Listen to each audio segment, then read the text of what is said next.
Zombie apocalypse.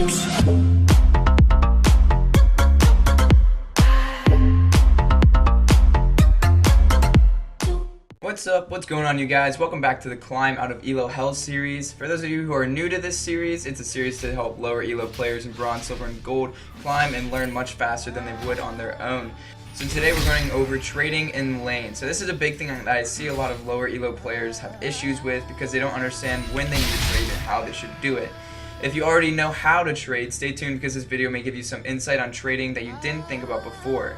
So the first things we're going to look over is how to trade. If you don't know how to trade efficiently, you're going to have a lot of issues winning your lane.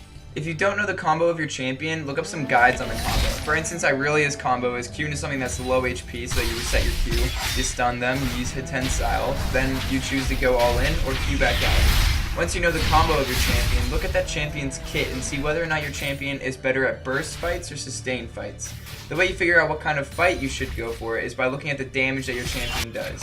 For example, Fiora wants to poke down a champion by hitting their vitals before going all in because her riposte and her blade work are on fairly high cooldown. But a champion like Darius is great in sustained fights because hemorrhage stacks up to do 500% more damage than just one hemorrhage stack, and he has built-in heal that sustains him throughout the fight if he gets the blade to hit the enemy champion. So once you know what kind of trade favors you, find your own win condition.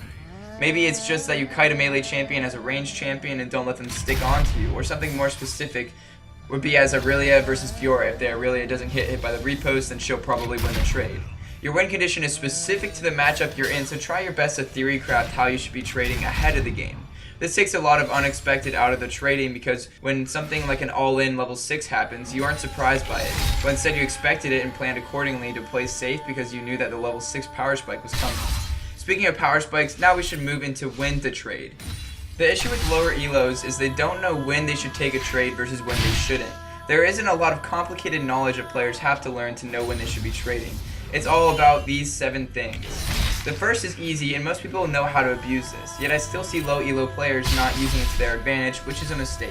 So the first thing is level difference. If you get level 2 or level 3 first, do your best to trade with your opponent before they get theirs, because at these low levels you have an extra ability that your opponent doesn't. You can definitely do this at level 6 as well, so pay attention to who's got more experience by gauging who has been in the lane longer and been around more creeps that have died. The second, you'll need to know a little bit more about champions that you're going against. Cooldowns are a huge way to abuse your opponent.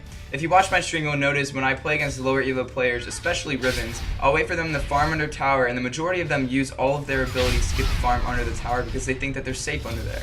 But then I go in before their cooldowns are up and I delete them because they have no way of getting out. In this example, you see Darius misses Apprehend, which has over a 20-second cooldown at low levels, and it allows him to extend a trade or interrupt an auto attack. So I wait for him to get close to me and I go on to him. I wasn't expecting him to continue to trade with me, but since he did, I ended up winning the fight. Thirdly is have better items. Say you get a gold advantage or simply are smarter with your buy. If you have a completed item over your opponent, try trading with them and see where it goes. Usually you'll come out on top, but this trade is a bit harder to understand without me going into great depth of which items will be other items, so you'll learn this simply by playing a lot of games and seeing which items do well against another champion and what items beat you. My next tip is a very sneaky way to win trades. If you have a larger creep wave than they do, try to bait a fight near your minions. They'll take a lot of extra damage from the minions, and most people don't expect the creep difference to have that large of an influence on the trade.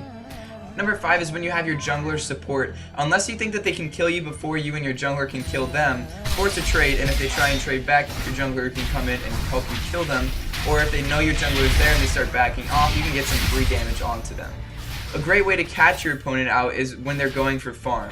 If you position near one of your minions that's about to die and they walk up to farm it, you can force a trade or deny them farm.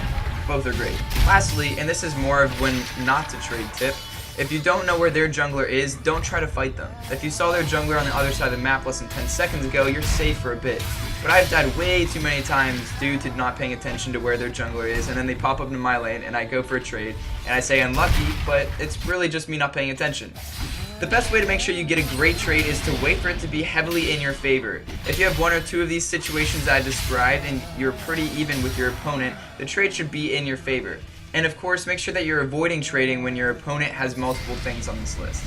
Thank you guys for watching. I hope you took something away from this video. If you did or want videos like this in the future, don't forget to drop a like, comment, and subscribe. Until the next time, have a great day and good luck on the Rift.